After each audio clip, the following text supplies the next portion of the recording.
Hi, good evening. Music has a way Well, thank you so much. You need 2, 3? of pulling people together. I can check you in over here if you want. For these ticket holders, Thanks so much. Have a great time. their wait Here's a program for you. is finally over. I hope you all enjoy your time. Thank you. Anticipation has been building. Good evening. Thank you for coming. Patrons So it is my pleasure to welcome you on behalf of all of the museums. do not want to miss this event. It's about memory. It's about family history. A concert more than 80 years in the making.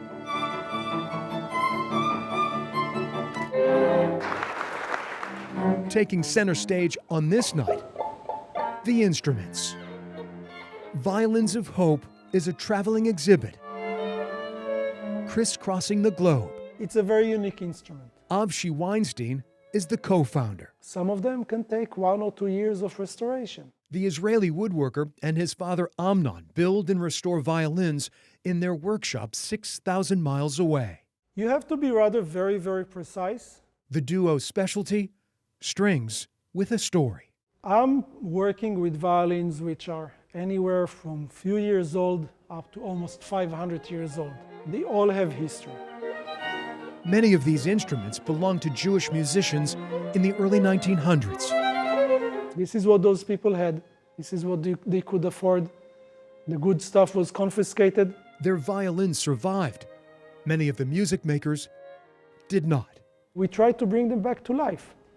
And with them, the story of their previous owners. Avshi launched the Violins of Hope to honor his 400 family members who perished in the Holocaust. They all tell us the story of the war. This war is built from hundreds of millions of people's stories, good or bad, sad or happy. If you listen closely, Avshi says you hear the souls of the original musicians. When a person plays on an instrument for a very long time, he leaves something of himself or herself inside the instrument. And I heard the music coming out of these violins from the Holocaust. It was really something to behold. Virginia Holocaust Museum Executive Director Sam Asher says it's taken 3.5 years for the exhibit to reach Richmond.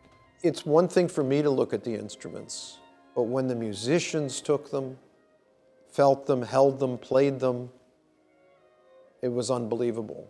Sam says for prisoners in concentration camps, music provided an escape. You were transported in time out of the terrible situation you were living in, back to a time when it was a semblance of normal life. This is why they've been restored. They're supposed to be used. The museum's archivist Tim Hensley says even in their advanced age, the violins remain durable. Most of these are either from the 1800s, late 1800s, or the early 1900s.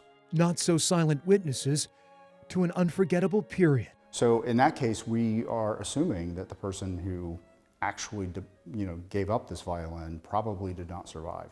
I mean, it's amazing to think where this viola has been. Molly Sharp is a member of the Richmond Symphony. The music helps you transform them and heal them. The professional musician says playing the exhibit's only viola can pull the heartstrings.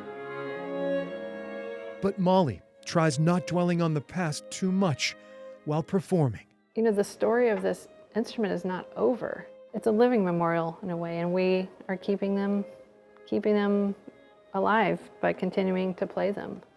There are no two instruments which are the same. Avshi and Amnon are determined to expand their collection. Where are we going to stop? Honestly, I don't know. We get very good feedbacks, which makes it even better. Hopefully we will go on. The father and son are searching for more violins linked to the Holocaust before they're lost forever. Violins of Hope is a way to remember, it's a way to cherish, and it's a way to hear a different time. For Avshi Weinstein, the power of Violins of Hope rests in the sound. In the end, we only know the final result when the violin is being played. Sadness and joy reverberating across the decades. A sound that not only brings people together, but it can also bring them to their feet. This is also a resurrection of these instruments to remind us of these people, to remind us of a terrible time, but also to give us hope. And that's why they're called the Violins of Hope.